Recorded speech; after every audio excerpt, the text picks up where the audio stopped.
Hello everyone. सो अब हम पढ़ने वाले हैं लेगुरे differential equation.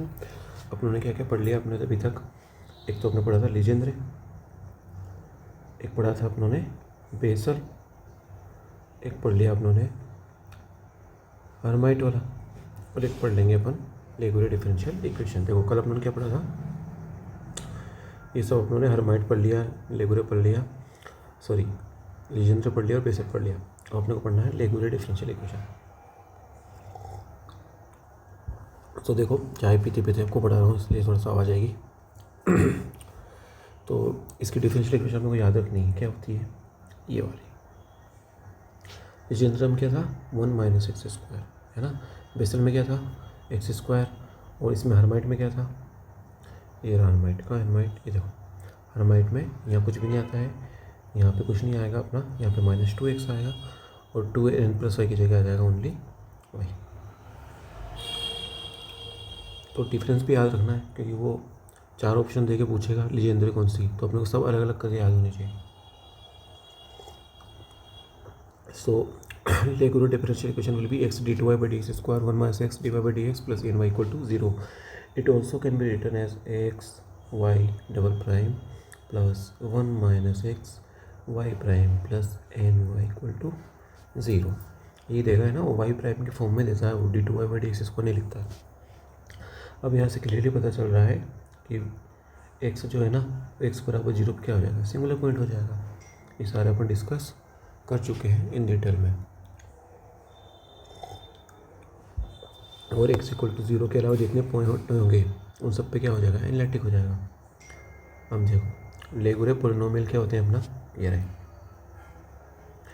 ln x equal to summation of s equal to 0 से n तक लगेगा -1 n raise to power n minus h factorial n square, numerator में डिनोमिनेटर में फैक्टोरियल n-1 का स्क्वायर और factorial s and x n raise to power n minus s। Okay, now what will be the generating function.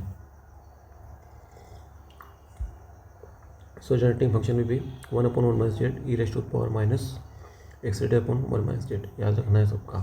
वहाँ क्या था लीजेंद्रे में 1 minus 2xz plus Z square की power -1/2। उसके बाद जो अपने पढ़ा था ना बेसल वगैरह, उसमें क्या था e raise to power -x/2, और इसके आगे क्या था ये वाला z-1/z। ये किसका है बताओ ज़रा आप खुद, ये रहा बेसल का। और इसे अपनों ने पढ़ा हर्माइट का, इसका रोटरी फॉर्मूला भी याद रखना है, सब पढ़ लिया अपनों ने। ये रहा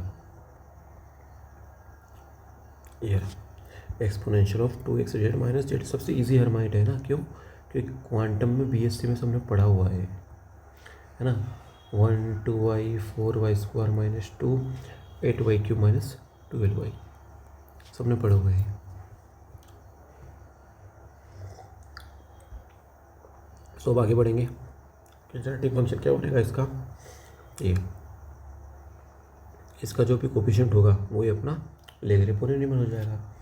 इसका रिकन्सिलेशन वही n इक्वल टू 0 रख के चेक कर लो, n इक्वल टू 1 रख के चेक कर लो। सो क्या आएगा x n double prime x equal to x minus 1 ln dash prime x मतलब ln prime x minus ln x। अब है ना इसका कुछ नहीं कर सकते अपने को, ये प्रूफ्स हैं सारे, ये अपने को याद रखनी पड़ेंगे, ठीक है। So ln x will be equal to e raise to power x dn dx की power n e raise to power minus x की पावर n, ठीक है।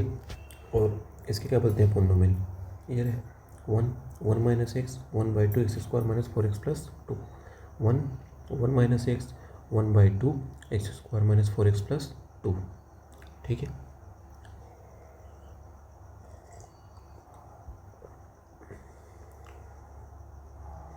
इसको ऑर्थोगोनलिटी कंडीशन क्या बनेगी, ये फैक्टोरियल n का स्क्वायर। वहाँ क्या था 2/2n+1, बताओ किसका था ये होमवर्क है तुम्हारा है ना, बताना ये 2/2n1+1 किसका है।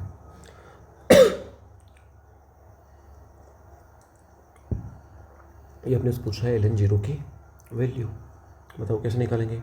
वही अपना जनरेटिंग फंक्शन, क्या जनरेटिंग फंक्शन ये रहा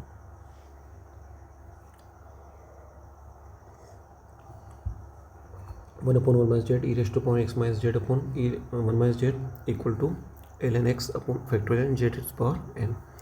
सो पुट x बराबर 0 इन इट, है ना, क्योंकि ln 0 निकालना है अपने को, तो x क्या है 0 है, ये रहा, रख दो।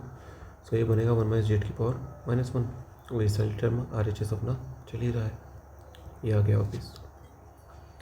इसको ओपन कर दो, 1 + x की पावर n से खुल जाएगा ये, equal to 1 + nx + n(n-1) upon factorial 2x² + n(n-1) n-2 फैक्टोरियल 3 या प्लस है ना इंटू x³, ऐसे चलता जाएगा। अब है ना, क्योंकि इसकी पावर माइनस है इसलिए साइड टर्म प्लस में आएगी। तो अपना क्या बनेगा यहाँ पे, ये बनेगा z की पावर n, और z की पावर n का कोफिशिएंट इधर कितना है 1 है, इधर कितना था ये रहा ln अपॉन फैक्टोरियल n, ये बन गया अपना, समझ में की बात। सो ln 0 की वैल्यू क्या निकली फैक्टोरियल n, ये ln 0 की वैल्यू क्या निकलेगी फैक्टोरियल n निकलेगी। चलो भाई चाय ख़त्म हो गई, अब सीधे पढ़े हो जाएगी बढ़िया वाली। अब ये रिकन्सिलेशन था कि ln prime equal to n ln 0 minus n² ln -1 रख दो, तो क्या बचेगा n माइनस n², ये तो 0 हो जाएगा, बचेगा क्या n। ठीक है भाई, हम बहुत बढ़िया, चलने देते हैं आगे, समझ में आ ही रहा होगा, कुछ है नहीं ऐसे, ये सारे अपने पास क्या है प्रॉपर्टीज़ हैं, इनके डेरिवेशंस हैं, लेकिन अपने को डेरिवेशंस नहीं करने हैं क्योंकि अपने करने हैं MCQ, शॉर्टेस्ट फॉर्म में अपना करना है।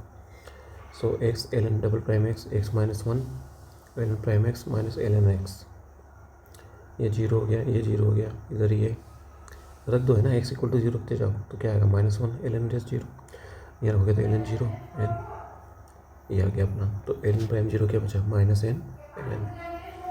ठीक है, ओके, ये तो हर्माइट का क्वेश्चन है,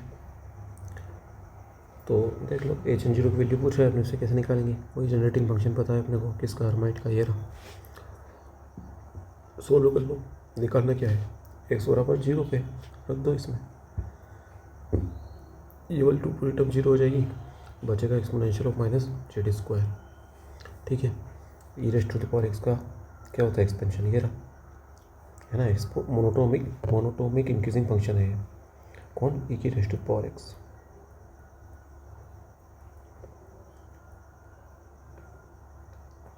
ठीक है, so exponential of -z² equal to this. Okay, इसको एक्सपेंड कर लो, इससे 1 + z², ये माइनस इसलिए माइनस आएगा, plus x² upon factorial 2 plus s के अपॉन फैक्टोरियल ना, इसमें सारे बिल्कुल, ये बहुत इजी पड़ता है, ध्यान रखना। इसको एक्सपेंड कर लो और इससे क्या कर लो, कंपेयर कर लो, तो कंपेयर करने क्या आएगा, hn 0 will be equal to यहाँ से z की power n by factorial n, z की power n by factorial n। अब देखना यहाँ पे 2n रहेगा, कितना होगा 2n, so h2n 0 will B what will happen, factorial 2n upon factorial n -1 / power n, ये ऊपर लिखा है अपने कहाँ पे, इसके रिकन्सिलेशन में, इसके रोटरिक फार्मूला में, है ना। तो इसका hn 0 निकालेंगे ये, तो इसका क्या 2 से डिवाइड कर दो, तो यहाँ क्या आ जाएगा n/2, यहाँ क्या आ जाएगा n, और यहाँ क्या आ जाएगा n/2, ये सारे समझ में आ रही है बात। ये कब के लिए, जब n इवन और n ऑड होगा तो सीधा क्या हो जाएगा 0। इस वाले से ये वाला लाना आसान है, h2n 0 equal to factorial 2n by factorial n -1 raise to the power n। अब n को 2n को क्या कर दो, 2 से डिवाइड कर दो, तो ये वाला अपने पास रिलेशन आ जाएगा। बाकी सारे क्वेश्चन करे हुए हैं अपने, जैसे j00 क्या होता है, j00 भी एक्सपोनेंशियल ऑफ -0 इक्वल टू 1 क्यों हो रहा है इसका, ये अपनों ने पढ़ लिया था, है ना, कि zn 0 z power exponential of minus, जो इसका जनरेटिंग फंक्शन है उसमें क्या रख दो, x की जगह 0 रख दो। अब इसको पूरे को 0 करेंगे तो क्या आ जाएगा अपने पास 1 आ जाएगा, मीन्स z की पावर n का कोफिशिएंट अपने पास है ही नहीं, सो z की पावर n का कोफिशिएंट है ही नहीं, इसलिए आ जाएगा 0। समझ में आ रही है बात, बहुत बढ़िया। कि के लिए जब n 0 नहीं है, लेकिन अगर n 0 हो जाए, n 0 हो जाए तो फिर z की पावर 0 हो जाएगा, किधर, यहाँ पे z की पावर 0 मतलब z है ही नहीं, z है ही नहीं मतलब कोफिशिएंट 1, इधर भी जेड जीरो है ही नहीं, मतलब ऑप्शन क्या आ जाएगा 1। सो जब n बराबर 0 होगा तब वैल्यू क्या आएगी, ये 1। लेकिन n 0 नहीं है तब क्या आएगी, 0। समझ में आ रही है बात। इसकी वैल्यू क्या आएगी, P N X D X. n 0 नहीं है, n 0 नहीं है तो ये रहा रोड्रिक फार्मूला, रख दो, रखो रखो रखो रखो। सो क्या करेंगे, इसका डिफरेंशिएट सॉरी इंटीग्रेशन करेंगे, ये सारे कांस्टेंट है बाहर आ जाएंगे। और ये देखो इस पूरी टर्म का इंटीग्रेशन करना है तो क्या करो, डिफरेंशियल एक बार कम हो जाएगा, ये कम कर दिया, ठीक है। अब n 0 नहीं है तो n बराबर 1 रख के चेक कर लो, तो ये आ जाएगा अपने पास ये वाला टर्म, पूरा पूरा ये वाला टर्म। n बराबर 2 रख के चेक कर लो,